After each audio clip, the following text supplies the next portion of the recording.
Abavubuka bano okulina w'emyaka 15 be bakwatiddwa abajaasi ba UPDF abalwanyisa envuba embi ku nnyanja Nalubaale ku mwalo gw'e Ssenyondo e Buwama mu disitulikiti y'Empigi. Nga nkoze omusango gwe mbadde simanyi.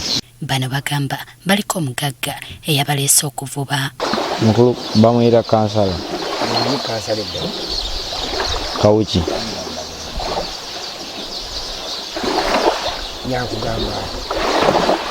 Kuvuba mukene. Kurobera kasara naje nje kuroba inzika imitego yemewe ndabona nzi ko bino bintu bitemewe cyo nzaba ngo ubuyobozi nuko mwatubabarira ndakende genda ngo bino bintu nare mbimenyeye nibwo ndi kugera mu Bugande vuba tuva mukene bujya no gamba ka twari ko butono ngende nje ko nabirira byona tubisura nabigenda Naibino bize kutara riba December ne tugamba ka tugende tubusike tuburye. Naye esitani kinkuta ukwasa dame Saturday kino obache ngendo kujokola ekyo. Nengwa mundi. Nemba desa lwakisonyu. Wakati mu kuvuba abajaasi bwe babasangidde nga balina ebintu ebitakkirizibwa mu nnyanja bye babadde beeyambisa okuvuba okuli obutimba obwakazibwako erya kokota era ne bakwatibwa. Eno katimba ekwata buli kimu. Kirina ensawo nga yina maaso matini nnyo.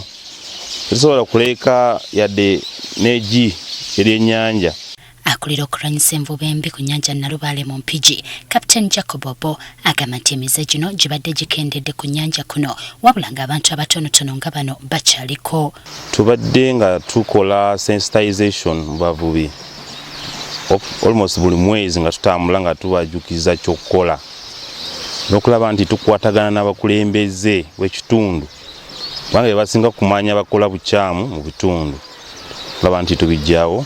Onalaza obwennyamivu eri abantu abayitibwa abagagga abakozesa abaana bano nga bakimanyi bulungi nti kye bakola kimenya mateeka. Asobola nti bano bokasita mugakasa bakwata abantu batwala mu kooti ya employing abalala. So nti the things remains recurring every now and then. Wanga ya yes, so tulina okubanga tukola kwekweto buli kadde kulaba nti nabo batya ne badda kutale. Bo abakulembeze mbasiimye enkola y'abajaasi gye bagamba nti waakiri mbo tebatulugunya bantu nga bwe gwali edda. Edda abantu batufuna accident nnyo ku mazzi wano tekyali bya accident ate ne omulimu gutambula bulungi nnyo okusaidi ya magye. Twali tulina okubonaabona kw'amaanyi nga tunyigirizibwa Mr. Obo okuva we yajja e Ssenyondo myalo gyaffe twafunamu enkizo y'amaanyi nnyo.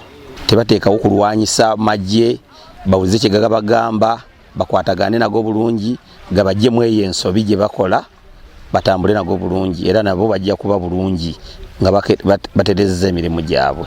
Bo abakwate batwaliddwa mu nkambi y'amagye e Hunjakko ng'oluvannyuma bakutwalibwa mu mbuga z'amateeka bagasimbagane n'omulamuzi. Ebintu bye basangiddwa nabyo bibalirirwamu obukadde obuli eyo mu 3.